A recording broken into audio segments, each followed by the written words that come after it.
5 News.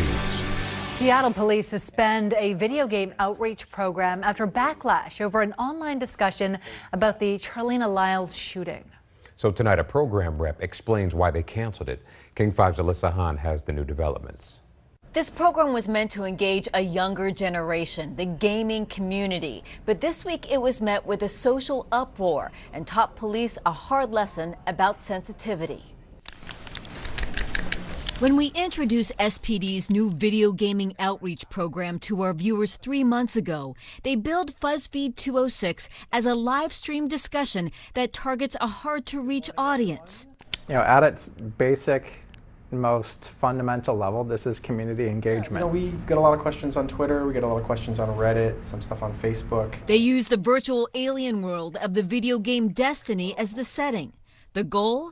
To discuss topical policing issues no matter how tough the subject.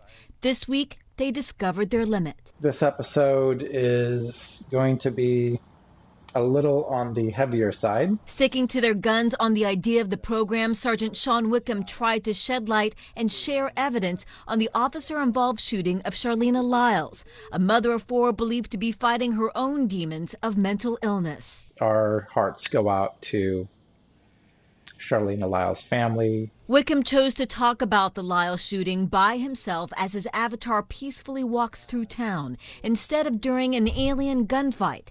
But the efforts were lost on social media. Achievement unlocked, complete and total tone deafness, tweeted one person. Wow, just when I thought SPD couldn't get more insensitive, said another. The program, meant to be a sounding board, heard the message loud and clear. What was supposed to be a source of information and access became a source of pain. And now its game is over.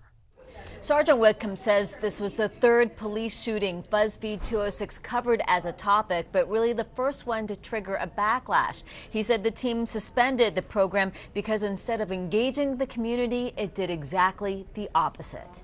In the newsroom, Alyssa Hahn, King 5 News.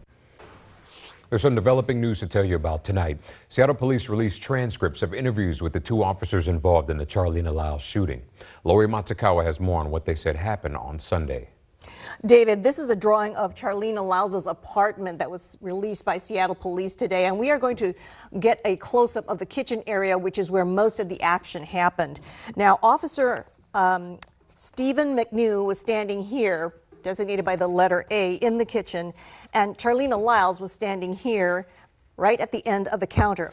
Officer McNew said after a few questions about the burglary, Lyles' expression changed and she started saying something, and he feared she was going to throw a knife at him. So he ducked down and began calling for backup. When he stood up again, he said he saw Lyles start moving toward the door. Here's the door. And rapidly cutting off his route to escape from the room. Officer McNew said, I realized I'm stuck in a kitchen with about 2.5 feet behind me. There's nowhere to go. She's talking. She says, come on, and she starts closing the gap. I'm 3 feet from someone with 2 knives. I fired my handgun. Meanwhile, the second officer, Officer Jason Anderson, was outside here in the hallway, just outside the door. He said he saw Lyles pull a knife from her pocket and was coming right at my stomach. I remember saying, what the, as I was jumping back, sucking in my stomach, getting ready to be stabbed there. He said, McNew shouted from the kitchen, tase her, tase her. But Anderson says, I don't have a taser. Anderson said she then turned her attention to McNew back in the kitchen, and he realized that she was going to go toward him. That's when I shot. We are still reviewing the transcripts tonight. If you would like to read them yourself, you can go to king5.com. Lori, thank you. The Seattle Police Department has canceled its video gaming outreach program after backlash over its latest broadcast.